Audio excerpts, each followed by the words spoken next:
Hey, Craig. It's on you, it's all on me.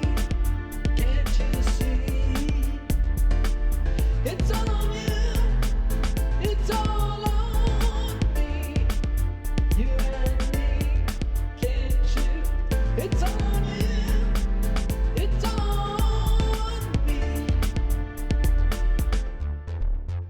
Hey, Craig.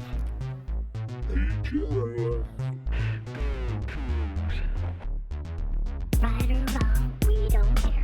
Win or lose, we don't care. We don't care. We don't care. We don't care. Hey, Jeff. What's up, man? Not much. Yeah, we're kind of in that almost summertime cadence at this point. I know. Not a heck of yeah. a lot going on at the moment. Well, yeah, especially when the sports that are going on aren't winning a lot, and then yeah, I mean, of course, we probably could have recorded last week. There was a fairly big event in like the Wazoo sphere, and we'll talk about that. But we'll definitely talk about that. But yeah, this is episode 218 of Podcast versus Everyone. I'm Craig Powers. With me, as usual, is Jeff Newser. And Jeff, yes, okay, so neither of us went to the game, but it happened anyway. They did it without us there. I guess. What a bunch of jerks. I know. Gardner Minshew was there. Fine. Yeah. And, Coaching. and Gardner Minshew had some other things to do on the Palouse that week, as we've seen. Yeah.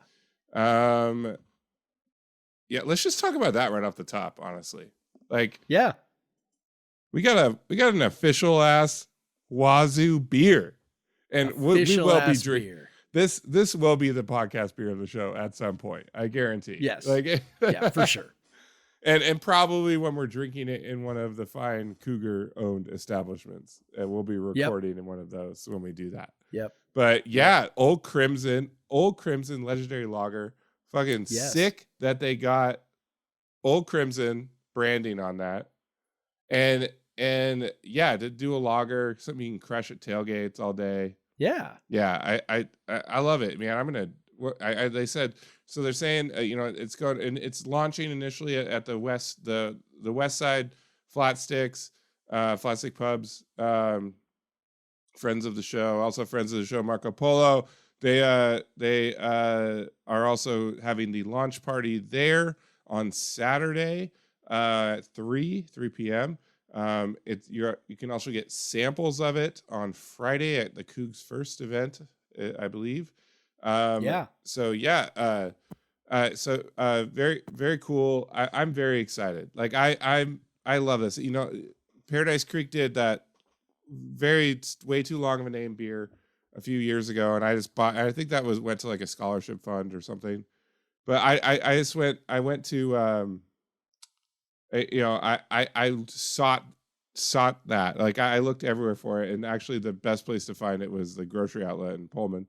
But yeah, that was hard to find. But now this is being made by Pike Brewing, which is now under the same umbrella as Fremont Brewing. So very, very strong distribution network.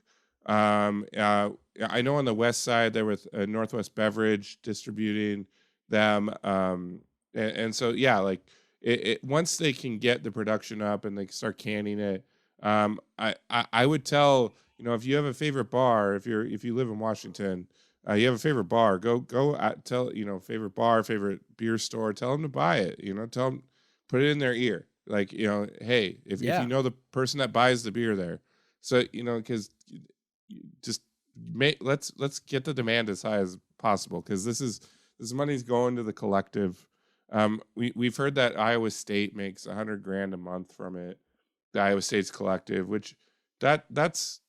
When you're looking at what WSU currently pulls in the collective, that'll make a big a big percentage. Now you and I have debated on whether a million plus a year would make a difference. Maybe, but it will like that's a huge boon. Like that's like a big donor coming in and giving Well, yeah, a I mean, it's big bunch of basically money. passive income, right? Yeah. Like it's not, these are not dollars you're having to hustle for. It's people are buying beers, people are drinking beers, they're drinking beers anyway. And if you got the good distribution and you can pick this up, at Safeway or whatever, and you walk in and you're like, hey, go Cougs, and you pick up the beer at Safeway. I mean, it's like, it's a pretty low effort, high return endeavor for the collective, which is, I mean, those are the kinds of things you always want. I mean, when I used to do fundraising with my students for, trips and stuff, kids were like, let's do a car wash. And I'm like, car washes fucking suck, man. Like you stand out there all day and maybe somebody gives you $3 and it's like you're out there all day long and you're like, oh, look, we got $130. This is so great. Like It's like, yeah, terrible. 20 people work 12 hours to get that $130 to get $130. And so I'm like, I was always like, okay, how can we get, so eventually we did like a battle of the bands. That was good. We would sell tickets and, but you want like that quick, easy, high return. And, the margins I'm sure are pretty small on this, individually, right? Like on a per can or per 6-pack basis or whatever. But it's like the volume, right? We can do volume with this thing because we all know what Cougs can do when it comes to, not just when it comes to drinking beer, but when there is a perceived challenge on the table with said alcohol, like that's where I think that's where Cougs really shine, like, oh, let's drink this place dry, or whatever. This seems to be kind of that, like, hey, let's drink all the beer they can make. It all goes to a good cause. And so that I think will be quite the motivating factor. So, and I'm thrilled that, I mean, nothing against Paradise Creek. This has nothing to do with them, but the fact that it's a Seattle, operation with, really excellent distribution. I think that's a really huge deal. I mean, we all know that, Yes. The vast majority of our, alumni live, over here where we live anyway. So, that's a big thing, right? The vast majority of the people who are going to be buying it live over here. And then you've got, if the Fremont network is in play, man, I mean, every grocery store and every tap room and everything has Fremont in it around here. So I'm curious about that because I know Fremont and Pike have merged now. But the interesting thing is that they had different distributors before. So I don't know if it's I don't know how well Pike is distributed. Like on the east side of the state. I know it is. Yeah. I feel like I've seen it over there. And I know Northwest Beverage. I don't know if there's a different one that does it over here. But I think that that Fremont had I think Fremont had Columbia distribution. So I think they had different ones before, but they are so like I know all of the production of Pike beer is going to be at Fremont's production facility in Ballard. So okay. And Fremont's one of the third largest beer producer in the state. Behind the first is Georgetown, and then the second is Elysian. Separate from. So yeah, the first Georgetown, second is Elysian. And then Fremont has risen to third. So they do produce a lot of beer, and they have the capacity to produce a lot of beer. So that's good. Pike does have their production facility in Soto. I don't know if they're still going to be using that, but they should be able to meet the demand. If it's already listed as a beer on Pike's website, so I think it's gonna be like a flagship type beer. Like they're gonna make it all the time, and so that's good. This is not gonna be like a one-off. Like it's just gonna keep being made. And actually, I've seen like Iowa State has 2 different beers made by 2 different breweries. So this could be maybe one of if they find another brewery, maybe maybe like a No Lie or someone else could also hop in on that as well. Yeah. So yeah, it'll be interesting. I have a feeling it's gonna I have a feeling it's gonna sell out early. Like we're gonna be like chasing it around to find it. Obviously it's just gonna be draft only at first. But I think like the demand, like they'll meet the demand eventually, and once they do, this could be the Cougs are gonna buy this. Like I already know Yeah. I'm gonna buy it. I'm gonna have the like once it's cans, I'm gonna have this in my fridge all the time. Like I'm never not gonna have it. And then when you go to the tailgates over the football season, you're gonna see it everywhere. They went it's with going to be a point of pride, right? Like people are going to be looking around at each other going, "Hey, where's how come you're not drinking the legendary lager?" Well, it's like you see people drinking like $130 Drew Bledsoe cab savs at the tailgates, and they drink those $35 wines with the Coug heads on them. People who would normally probably never spend more than $8 on a bottle of wine have the $35 like Coug head wine, So like people, and God, that's why it was so huge getting an iconic brand associated with it, like having Old Crimson on there. Yes. And the can is sick. Like the can art is great. It's got kind of the rolling. They nailed leaves. nailed it from a branding perspective. Like you said, getting Old Crimson on board, the branding being lent to the can there was pretty massive. And I don't know, man, like just the whole like Old Crimson obviously can't have any of the school, markings on it, but you get everybody knows what Old Crimson is, and that's its own, they use that Cougar term. Yeah, they use the old, kind of prowling Cougar looking logo. Which is probably, I mean, my guess is that's probably like public domain stuff at this point would be my guess. Yeah. Which is probably one like anyone who had any sort of cougar or mountain lion used. Like it's just a symbol. Yeah. Yeah. So you do that, like you said, the rolling hills, and then I don't know, man, calling it legendary lager, like it's just kind of perfect. Like I don't, like they didn't have to put that little adjective in there, and yet it just sort of like, it's both like serious and tongue in cheek at the same time. It's taking it about as seriously as something like this should be taken, which I just love. So yeah, they really, whoever was, and I'm sure we'll get an answer to this later, but whoever was sort of like heading up the branding and the marketing here really, really, really nailed it. And I think it's going to be spectacular. Yes, I'm very excited. I if anyone wants to babysit my kids on Saturday afternoon, I would love to go up to Marco Polo and go to the lodge. But my wife is Craig doesn't even have to know is, you. You just have to be willing to show up, actually, and just there's no no credentials required, no background check. Just he's got to agree to be there, so that Craig can go drink beer up at Marco Polo. But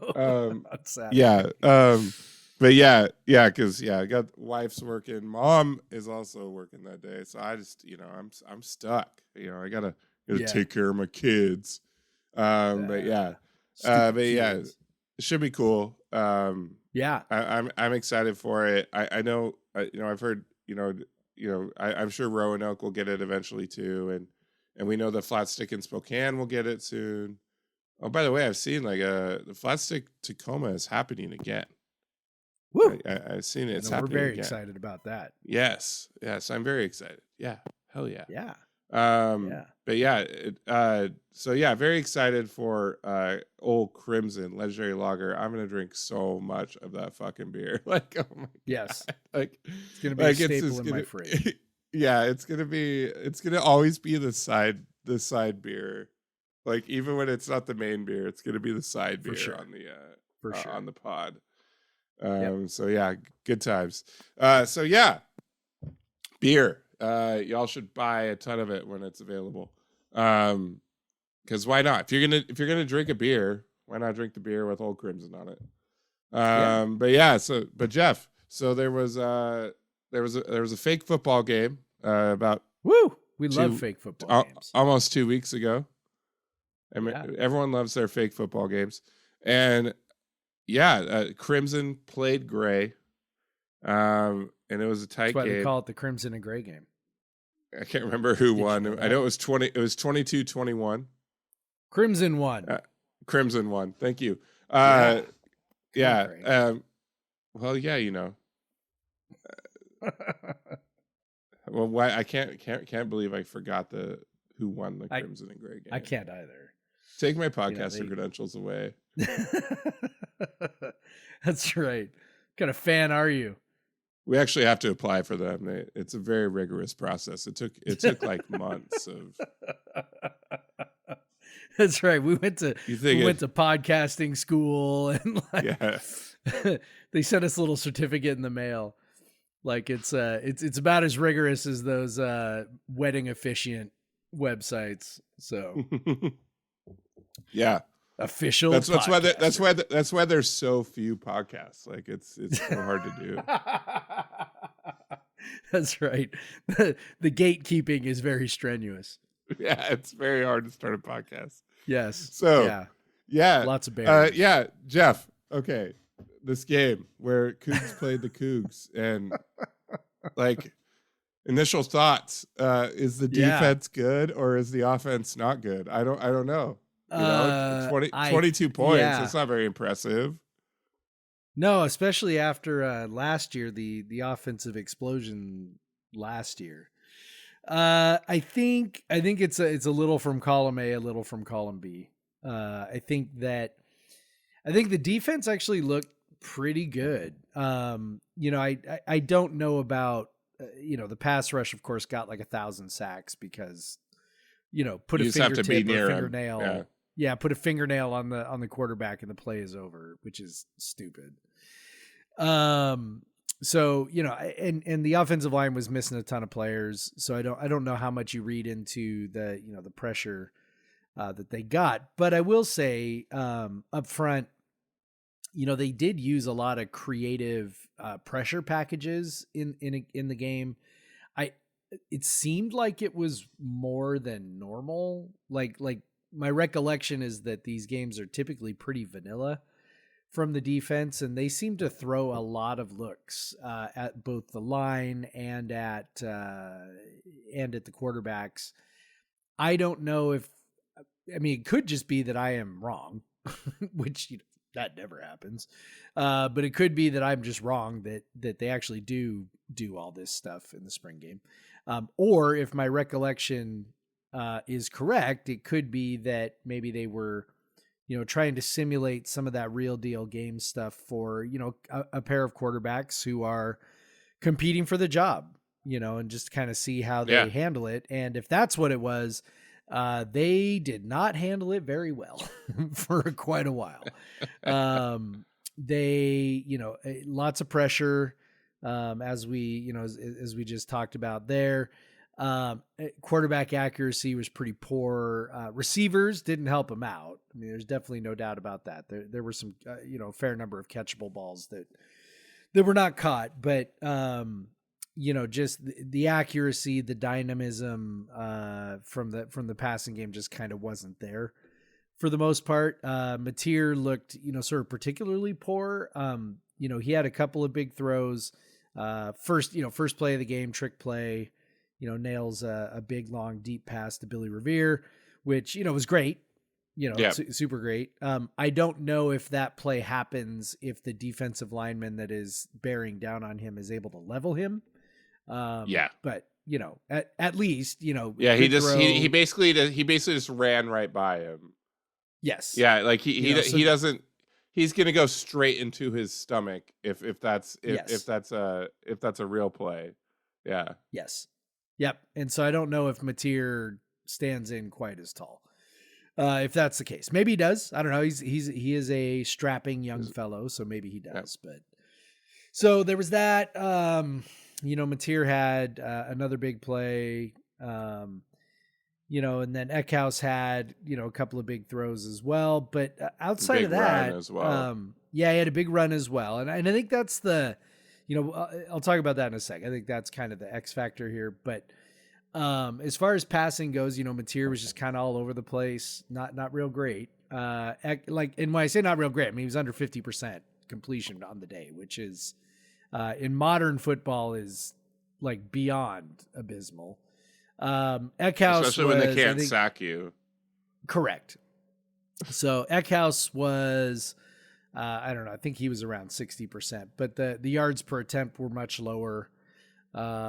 He just was okay, lots of really short passes, had a couple of deep balls, but nothing really in between.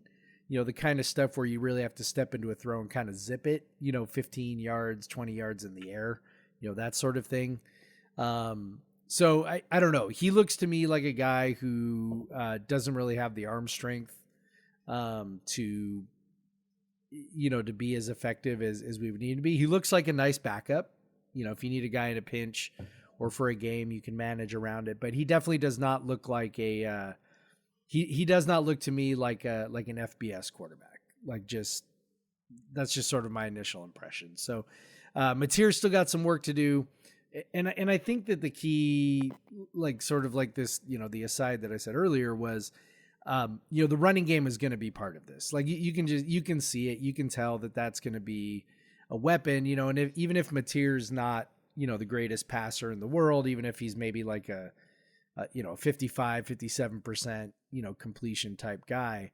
The fact that he can do things with his legs are the kinds of things that can, perhaps unlock some things in the passing game, but also just, move the chains a little bit. If you can get, chunks on the ground from your quarterback. I mean, he's 6'1", 215. I mean, he is he's a thick dude. Like this is not like the running back size. He's built like a running, not just like, strong. I mean, sometimes you'll get, I don't know. I'm thinking like Oregon State's quarterback last year, right? Uiagalelei, like big dude, very strong, can totally run, but not really like a runner.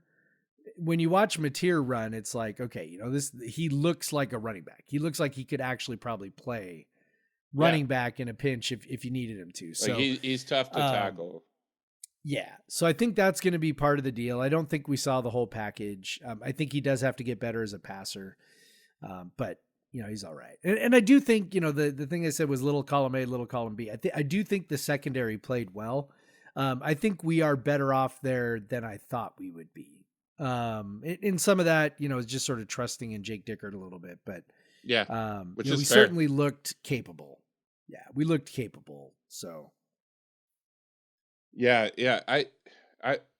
You mentioned the running game, and honestly, one of the things that coming into spring ball and some of the early video we saw is you're a bit worried about the running backs. The running backs had some plays.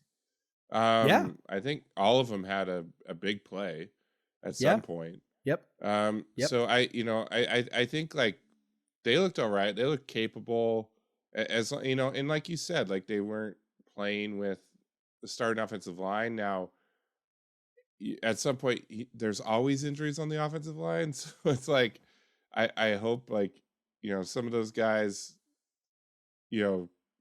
got better during the spring, because you just, it's rare that you have all 5 starting offensive linemen play all 12 games or whatever. So yeah, that'll be interesting. It's all I thought like there was some big plays, but yeah, there was a lot of, if the offense tried to go side to side, the defense was definitely gonna beat them that way. They weren't gonna be able to compete that way, which could be a positive. Maybe the defense has got speed, and maybe especially against the the Mountain West schools, they're gonna be able to hang with them. So I come away thinking, the defense is we're gonna have a solid defense again, as we've typically had under Dickert, and the offense definitely. That question is the quarterback, and yeah, you cannot have a quarterback hitting under 50% of his passes. Like this just can't be happening. Yes. But yeah, I hope maybe things are better when offensive line is better in the fall and all that. because it'll be a very weird thing for Wazoo in recent history, to not be able to throw the ball a bit. Like that's been even, the Cam Ward's first year, the offense wasn't great, but they still, when they generated yardage, it was through the air. And so like it was, so it'd be very weird. We had air raid for so long, and then under Rolovich and then under Dicker, it's been a lot of throwing, and so yeah. And we're going to Pens, Jeff. We're going to Pens. Yeah, we are in the U.S. Open Cup. We are. Yeah, people who don't know, we are recording while also watching the Sounders in the U.S. Open Cup.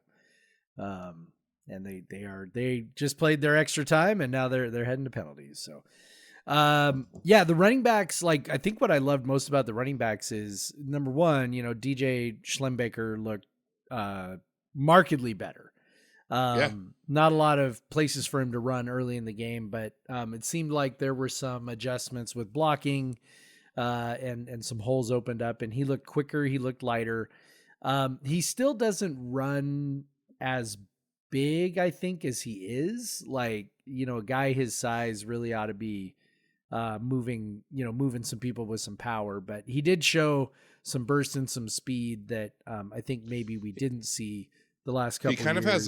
He just kind of has an upright running style, and I might work against him in terms of the power. He reminds me of way old callback is Chris Warren. Reminds me a little bit of Chris Warren. Oh yeah, who was not like a small running back. My first favorite football player, probably. Yeah, Chris Warren. Not a small running back for the Seahawks, and yet not really a power running back either.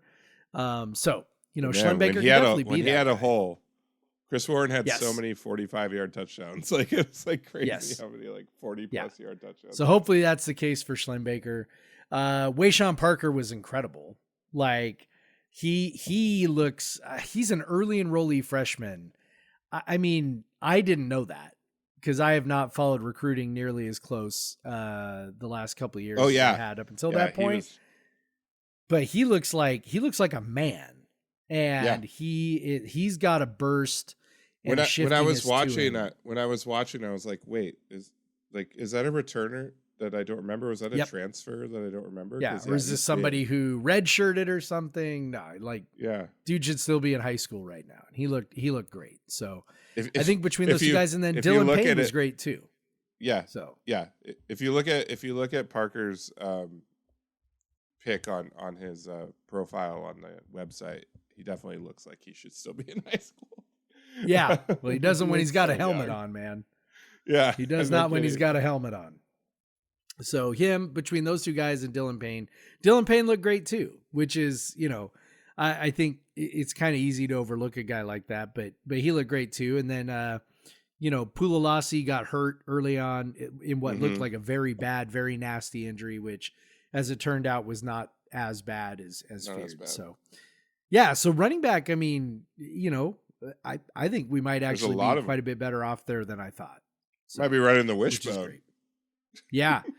Receivers, I think the jury's still out there. Yeah. Kyle Williams looks like Kyle Williams. He just looks like, a man, which he is, out there. Carlos Hernandez, flashed some spots. I think he was more a victim of guys who maybe couldn't get into the ball as reliably as you would want him to. And then after that, I mean, Freeman's really fast. And the other guys, it was just kind of like tough getting separation with some of the other guys. Yeah. And maybe, I tended to think secondary of all time. Maybe.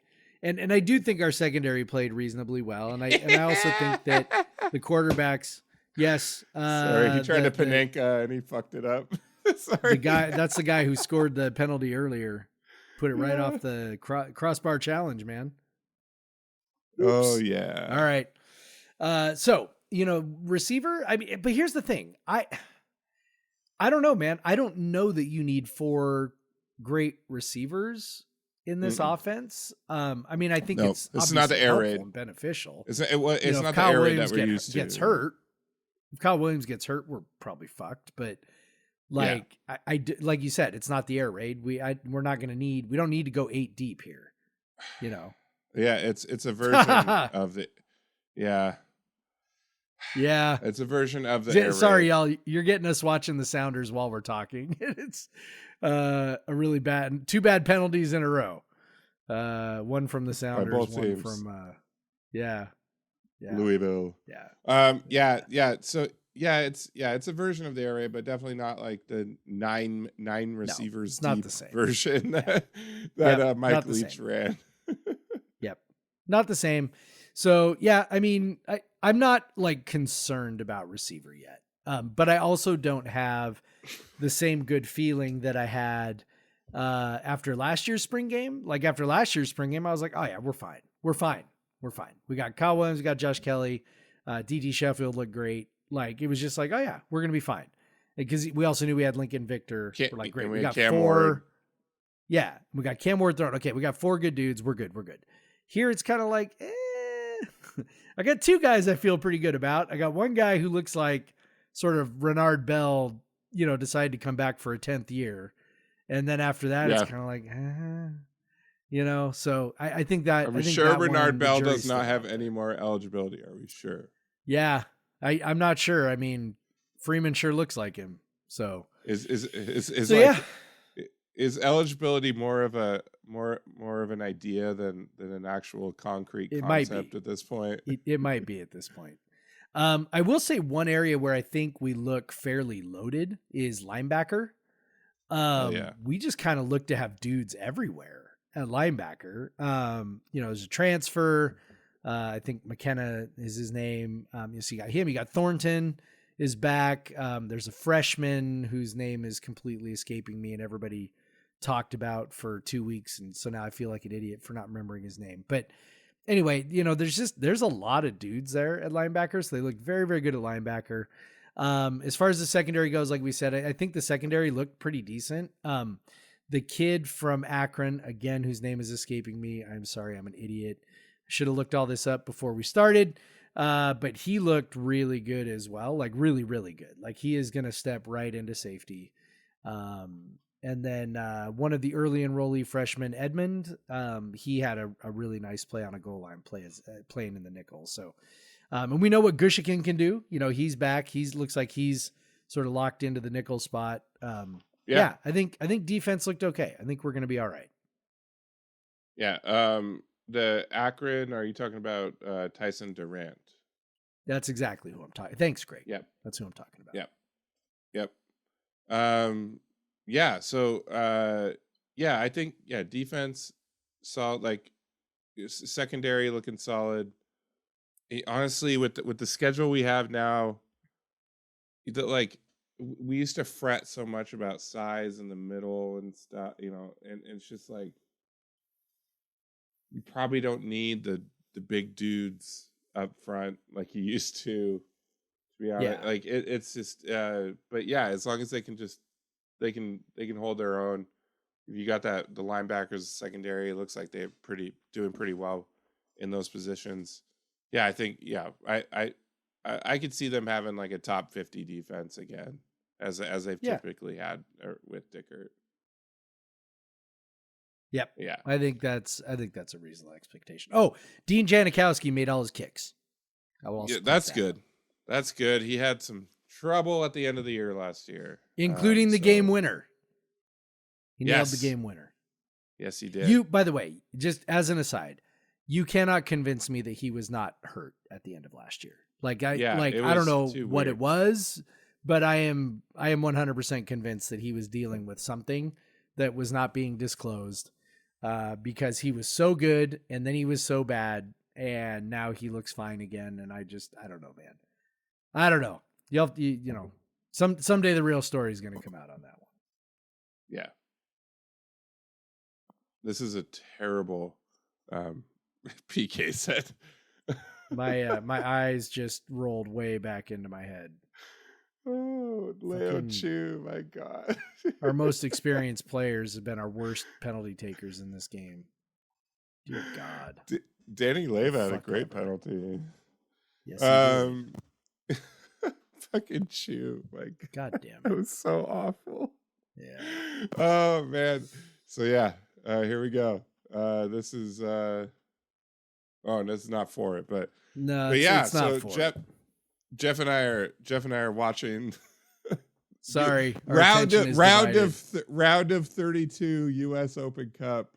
right. With a literal second team. All right. Well, they got it. They got to make it to stay alive here. Yep.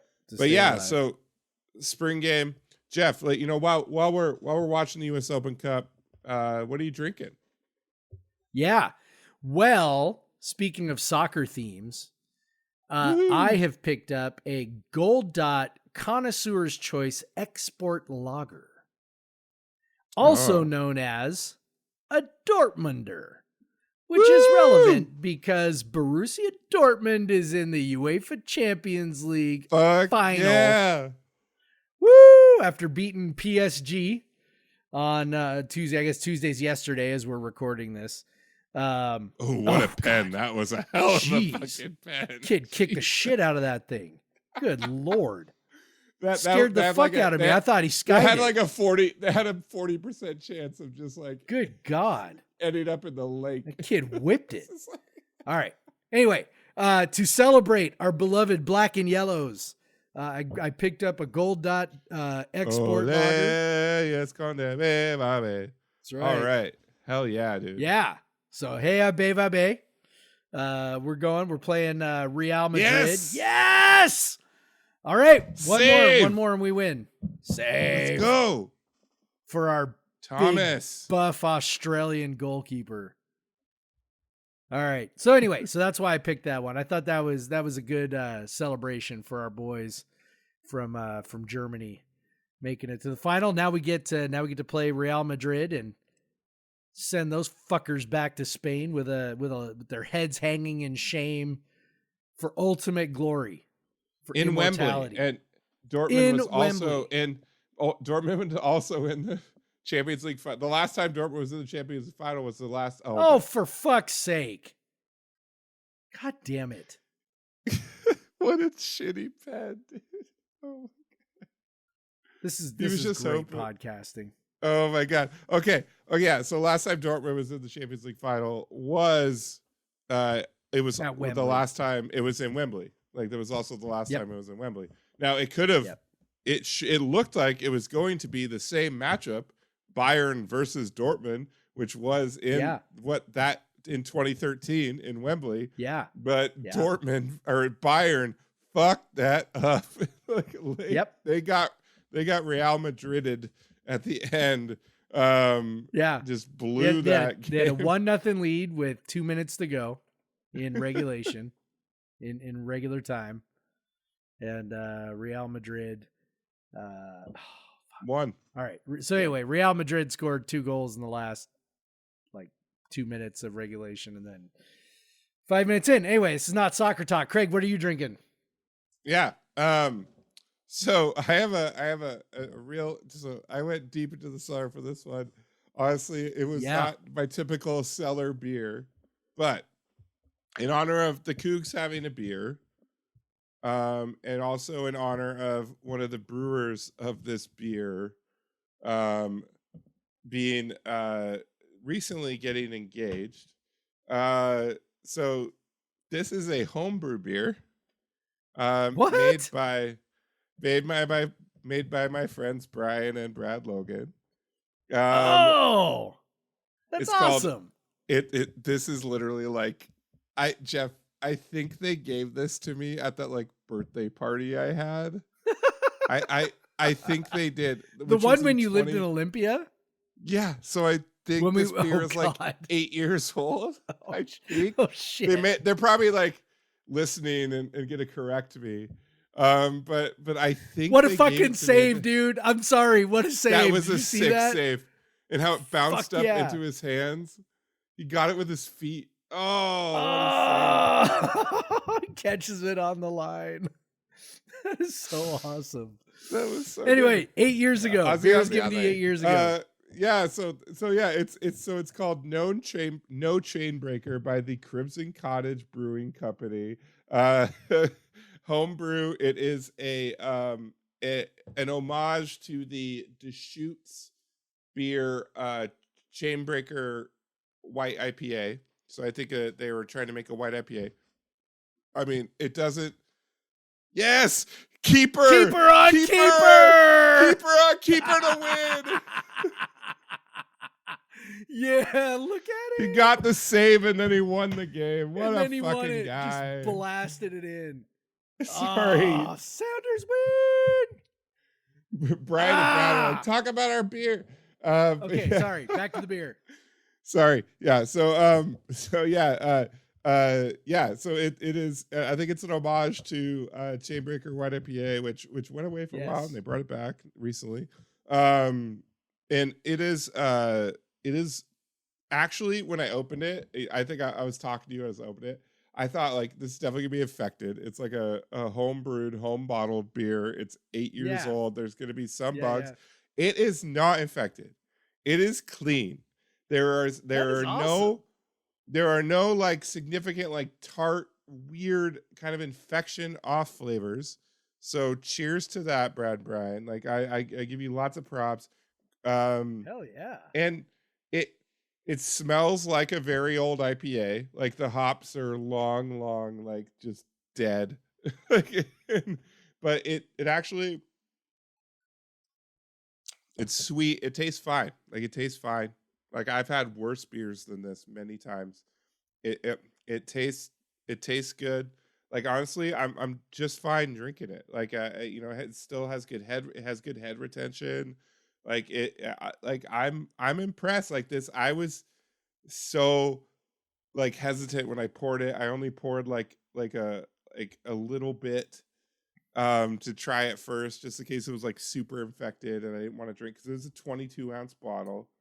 But yeah, Crimson Cottage Brewing, Brad Bryan Logan. Yeah. It kicks ass. Good job. Like it tastes good. And also congrats to Brian and Gingy getting engaged. Very cool on the top of a mountain. Extremely cool. Yes.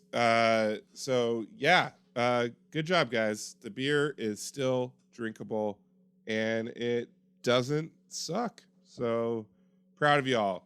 Bet you didn't think I would save this thing for 8 years, but I did. And now I'm drinking it finally.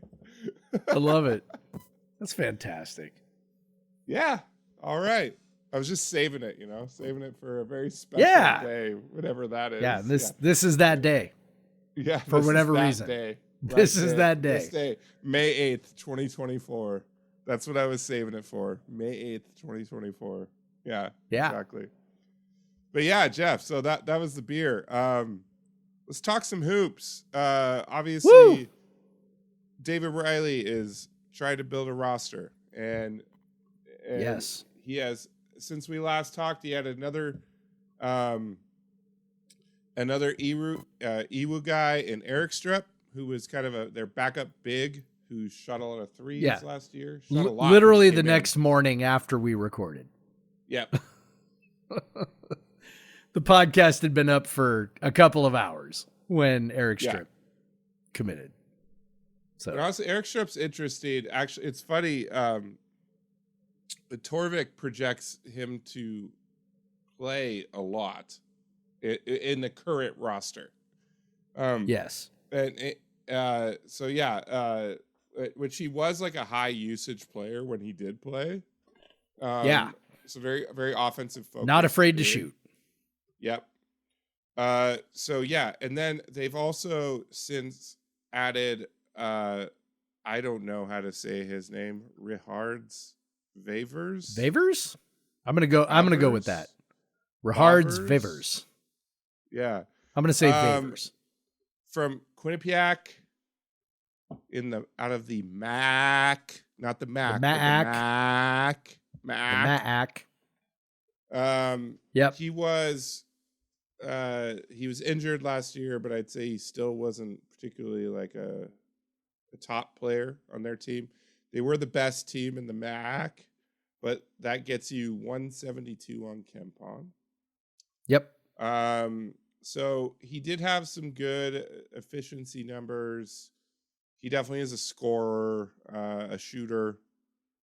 you know, 6'7" wing guy. So I'm sure that height was appealing. But yeah, Yep. like, you know, I'm a little skeptical based on like we're taking like the sixth man off of a like a MAC team. Yep. Yeah, I don't know. It Yeah. just depends on where he is in the rotation and what they're expecting him to do. You know. Right. He like something I said on our members only Slack was that it's pretty obvious David Riley has a type, you know, and maybe he even has like multiple types, right? Where he's, you know, he's sort of finding guys of similar size and skill sets to fill roles, which you know is kind of an interesting way, I guess, to go about it. I mean, if we make the air raid comparison, right? I mean, it's, you know, similar kind of deal, you know, finding guys with certain attributes to sort of plug and play, right? And it's going to be interesting to see, you know, if Riley, if that's truly what he's doing here. Because when you look at Vavers, I mean, he's I mean, what is he? 6'7", right? 6'7", 195. You know, pretty much built exactly like, you know, say a Steel Ventnors, right? Like, you know, similar, extremely similar profile in just about every way, especially when they were freshmen.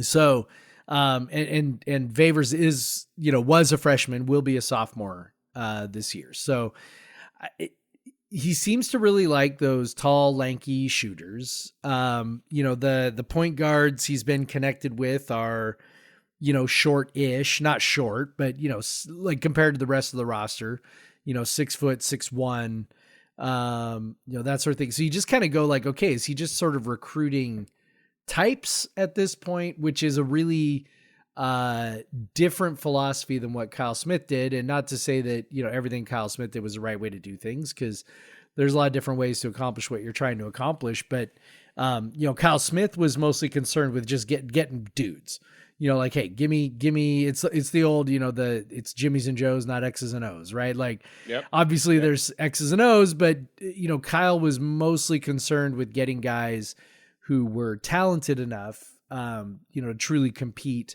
at the level they were playing. And then he would figure out a way to make them effective, right? Like we would devise a way, like, you know, this year's a great example. You know, I don't think there was any point in the previous 4 years when two bigs was a regular part of the rotation. I could be wrong about that. Maybe, I don't know, maybe with, you know, Pollard and I don't know, maybe, like, I'm trying to remember, but certainly not as like a staple as it was this year. And yet, because of his personnel, because he had Isaac Jones, who, you know, as we learned, was a total bucket. And then you had, you know, these two centers who, you know, brought different skill sets. And so you just learned how to play with two bigs. And they figured out a way to put together an offense with two bigs, because that was their best personnel. And I wonder with Riley, I'm very curious. Like, I'm not down. I'm not casting really literally any judgments at all right now. I'm just like, it's different. And that makes me curious. Yeah, for sure. It does seem that, you know, he's trying to get shooters. He wants shooters on the floor. But you know what I'd say at the roster now, they are going to add more players, and they need to add more players, and the players they need to add need to be starting quality players. Yes. Like, because right now, as the roster stands, it's 114 on the projection on Bart Torvik, and that, you know, we don't want to go back there. We've already been there. Yeah, we don't want to go back. I mean, 114 is basically, you're talking a starting five of like Isaiah Watts, Rihards Vavers, Lawan Watts, Ethan Price, Dane Eric Strip, and then the rest of the minutes being filled out by essentially like Marcus we don't really Wilson, freshman. Freshman. A rest of the roster. I mean, you got Marcus Wilson, a freshman, Case Wynot, freshman.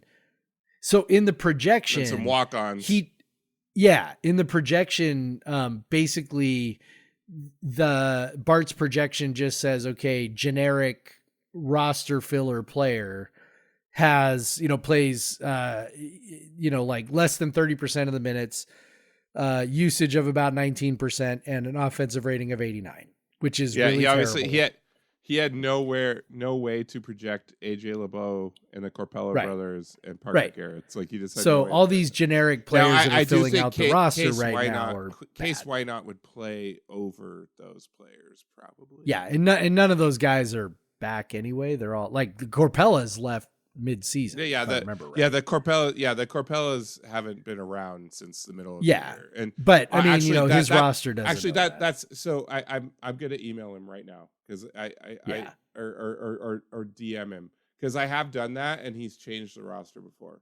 Yeah. So like he did add right Case now. Why Not, because Why Not was not part of the roster before, and now he is. So, yeah, I mean, it's all just, really it depends on how they fill out the rest of the roster. And, the case I made in the newsletter is that they really, for the team to be as good as we would like it to be, they need to add a dude. And to be honest, the only guy that is even on the radar as a potential dude that might actually stick around is Jalen Wells. They're not on the radar of any other, just like transfer dude. So, it's a little, I'm not sure what to make of it. I mean, I'm curious what you think. Like, one thing you mentioned to me was that, the transfers that we got in the past when we would get down transfers who, for whatever reason were not, successful where they were before, a guy like Justin Powell, right, comes to mind. And then the up transfers we got were guys who were like the best guys on their team, the best guys at their level, guys like Isaac Jones, Jalen Wells, whatever, those guys. Michael Flowers, right? Terrell Roberts, even though, he didn't totally pan out, still, same kind of deal. That's not really what we've done here at all. No. The guys that we have up transferred have not been that. Now, if we get Cedric Coward, okay, right? Now that's a guy, best guy on his team, one of the best guys in his league. Okay. But, all these other guys, none of them, fit that bill. So, it's definitely different. It makes me a little skeptical of what the ceiling might be for the team. I suspect that we have, struck out on some guys, which, maybe that's to be expected, given our, our conference situation. Well, yeah, which, Jeff, if you want a real reality check, when you go to the projection, like the overall, all the teams, the rankings on Torvik's site, it's Oregon State's I know where you're about to go. Washington State's 115, and right next to both of their names is WCC. Which is a mind fuck and a real reality. Yes. Like it's just wild. Yes. The worst. Yeah. Currently, so I don't know, like we'd be probably 5th in the WCC with this current roster as projected on Bart Torvik. And that's not where we want to be. No. So yeah, but they are going to add more guys. They will. Yep. So yeah, it seems unlikely that Jalen's going to come back. I don't want to like rain on. Yes, it does. Parade, but no, honestly, I think he's going to get drafted. I honestly think. I hope so. I sure hope so. That's what I've thought as soon as because I think he's just the type of guy that maybe NBA teams didn't know a lot about, and they've had to learn more about him, and the more they get to know him are gonna fall in love with what he has to offer, and someone's gonna be like, yeah, we're drafting that guy.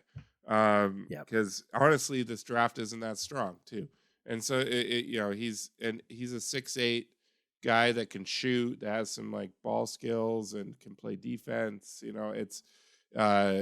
definitely a guy, and he's only 20 still. Definitely a guy that would be appealing to an NBA GM. So, I hope it for him. Because I think if he doesn't get drafted, some program's gonna give him a lot of money, and he's not gonna come back to Watson, even if he wants to. it's going to be hard to turn down the money that he'll get. Yeah, I mean, there's some pretty crazy numbers being thrown around out there right now because of the, it's just sort of like supply and demand, right? Like there just aren't that many players left out there, impact players, and those that are still holding out are, starting to see some pretty big offers because teams are desperate. So, yeah, so we'll see. I think you're right. I mean, I think it's doubtful. If you add Coward into Torvik's projection, that takes you up to 89. So I guess that's better. Then they've also still been not connected great with a guy named Khalil Brantley. Yep. And that would bump him up a little bit too. Yep. But yeah, if if Jalen came back, they'd be like a potential tournament team. But like, you can't rely on that. No.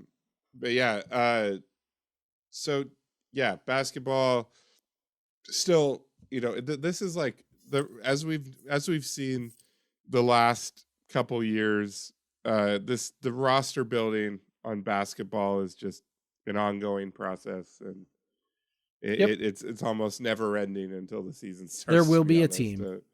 I can be certain of that. There will be a team. Yep. Yeah. Beyond that, I don't know. Yeah. Hopefully they get a little better. Jeff, an interesting thing. Now, we don't know if the men's basketball team or the women's basketball team is going to be playing UW this season, but we know one team that is not going to be playing UW is soccer. They released their schedule, and they will not be playing University of Washington this year. Now, what do you think about that, Jeff? So I'm of two minds on that one. I definitely, as I wrote about for the newsletter, I didn't think we should play, the football Apple Cup. We've talked about that on the show, like for many reasons. Not the least of which just I don't fucking want to anymore with those assholes. But I always assumed that in the non-revenue sports or the lower revenue sports that we would play them. Just merely because scheduling is tough. Scheduling's not easy for our schools. So I assumed we would continue to play Washington in a non-conference basis because, just geography, right? I mean, there's a perfectly great opponent 300 miles away that you can go play. It's the same reason we play, still play Gonzaga in all these sports, for years and years and years after their basketball team, did what they did. Right. So, I just assumed we would, and now it's kind of looking like maybe we're not going to just do that. Cause no soccer. We haven't heard about volleyball yet, or if we have, I've missed it, but I don't think we have. I don't think so. I don't know. I mean, I'm trying to think like if I would be disappointed if we didn't play Washington this year in basketball. I don't know. I honestly, I don't know. I mean, I hate the idea of those assholes getting anything, but I also know that like, these other sports other than football, I think the symbolism's just not quite as thick. Yeah. Football is the reason that this all happened. It's not right. It's not soccer, it's not volleyball, Right. It's not even basketball. It's football. Yeah. So yeah, it's I don't like, I think there could be like a grace period where it's like, fuck you, Dub, we're not playing you. I think it'll come back. Yeah, it would be the opposite of what I would like. I really still just don't want to play him in football. And I just because that was the whole reason for all of it. And but yeah, like also these other sports, like we've been competing with them, we've been doing well against them for years. I've seen the basketball teams beating UW and the at UW that's been fun, and that would be kind of extra fun if it would happen now. but the football is just like, I don't fucking care. I don't want to do it. But I'll probably be at Flat Stick for some pregame party in September though. But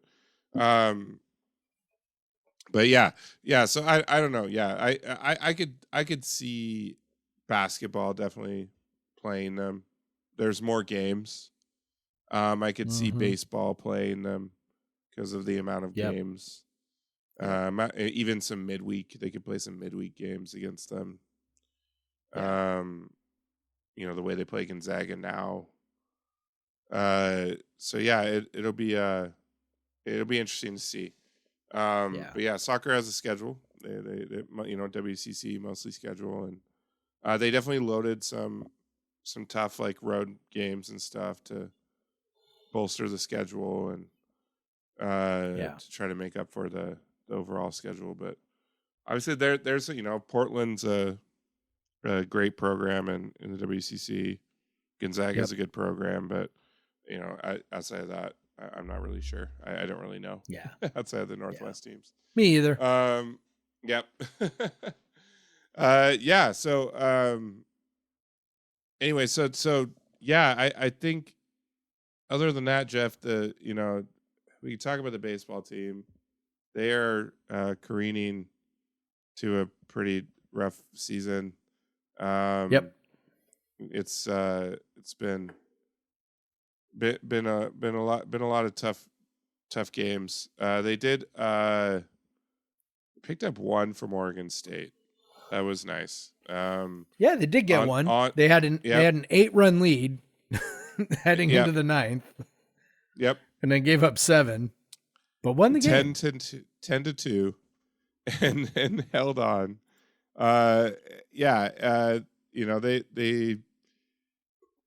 They lost to Portland on Tuesday. They got USC coming into town this weekend, and then Oregon, and then the season's over. So yeah, it's been definitely they had some promise earlier in the year. Beating Kentucky, and then they should have beaten TCU. I still think they had a home run that if there was a better angle, they would have been reversed.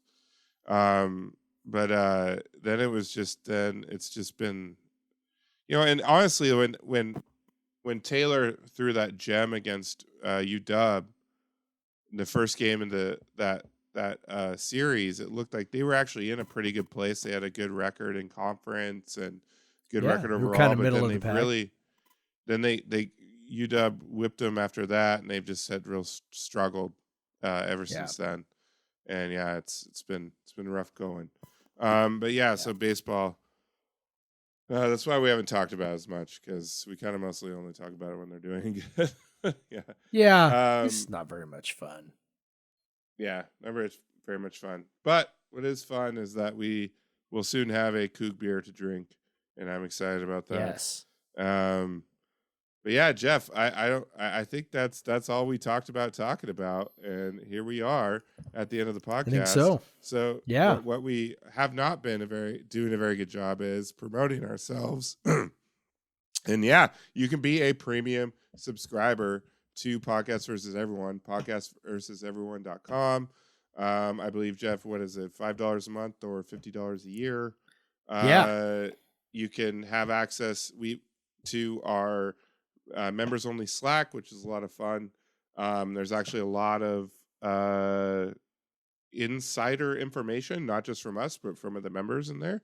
That is pretty cool. I actually, there's stuff that I get to know through it, so it's a pretty fun interaction. Some really smart people talking about all sorts of the sports, and we also have some just random chats about what you're drinking, what you're watching, what the Mariners are doing, things like that.